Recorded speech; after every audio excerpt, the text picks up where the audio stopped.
धन्यवाद अध्यक्ष। हम आपदा प्रबंधन संशोधन विधेयक पर विचार कर रहे हैं सर, जिसमें मूल अधिनियम की 79 धाराओं में से 51 धाराओं में संशोधन का प्रस्ताव है।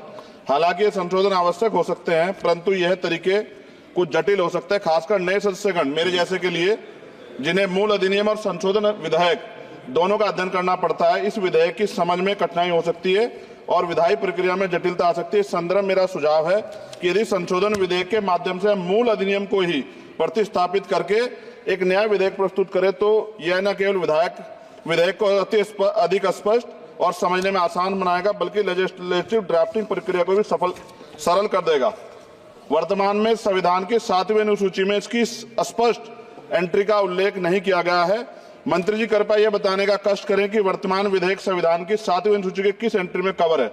यह प्रश्न इसलिए महत्वपूर्ण है क्योंकि यदि हम इसे संविधान की 7वीं अनुसूची में स्पष्ट रूप से दर्ज करते तो यह विधेयक लाने का आधार और संसद की विधायी शक्ति को स्पष्ट रूप से मान्यता मिलती। इसके बिना यह विधेयक संविधान के तहत अपनी पूरी वैधता का दावा नहीं कर सकता, जिससे इसे लागू करने में होने में अस्पष्टता उत्पन्न हो सकती है। इसलिए मेरा सुझाव है भविष्य में इस प्रकार के विधेयक लाते समय संविधान की 7वीं अनुसूची में आपदा प्रबंधन के लिए एक स्पष्ट प्रविष्टि जोड़ी जाए, ताकि संसद की विधायी शक्तियां स्पष्ट रूप से विधेयक और औचित्य की तरह पूरा करें।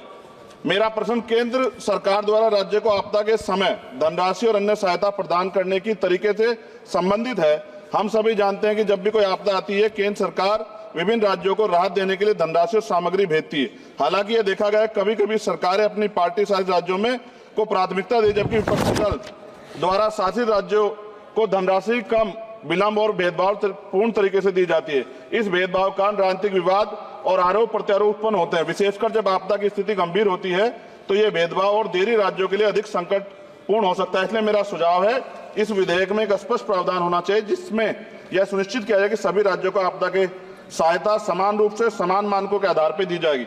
यदि प्रारंभिक सहायता प्रदान की जाती है तो यह सभी राज्यों के लिए समान और किसी भी राज्य में भेदभाव का शिकार उसको ना होना पड़े। साथ साथ विधेयक में यह प्रावधान है कि आपदा डाटाबेस के साथ अगर आर्टिफिशियल इंटेलिजेंस, रिमोट सेंसिंग और डाटा एनालिटिक्स जैसी टेक्नोलॉजी का इस्तेमाल कर डाटाबेस की उपयुक्तता बढ़ा सकते हैं।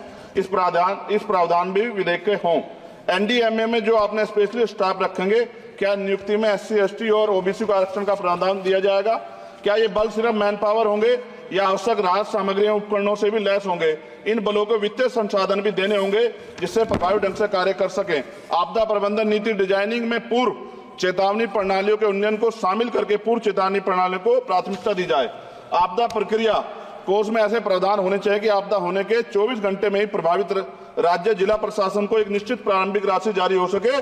जापान जैसे देशों के तहत 72 घंटे की महत्वपूर्ण प्रतिक्रिया योजना को लागू करना, ताकि समय और बचाव कार्य कुशल समय में हो। जनता और NGO को भी एक्ट के तहत बनी सभी एजेंसीज के साथ मिलकर काम करने की योजना पर बल दिया जाना चाहिए, किंतु संशोधन विधेयक में ऐसा कोई प्रावधान नहीं दिखता जो कि आपदा के समय नागरिकों, NGO और सामाजिक संगठन रोल को सुनिश्चित करे। आपदा राहत को नागरिकों के लीगल राइट बनाने पर जोर देना चाहिए।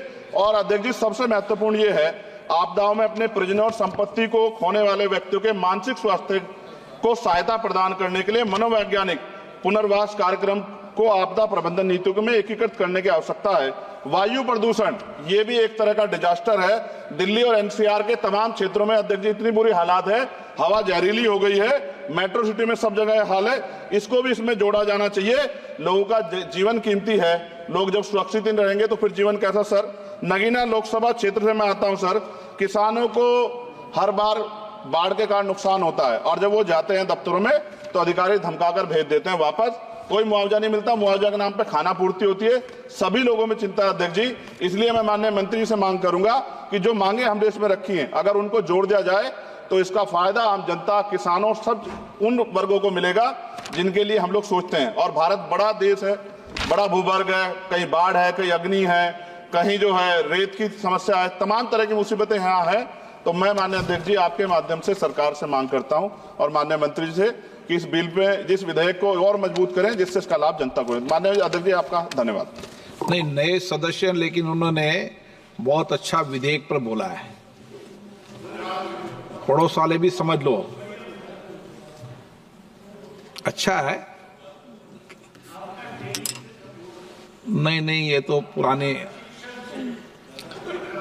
यहाँ पे आप जैसे लोगों के अनुभव का लाभ मिलता है इनको, पर आप थोड़ा अनुभव ठीक दो इनको।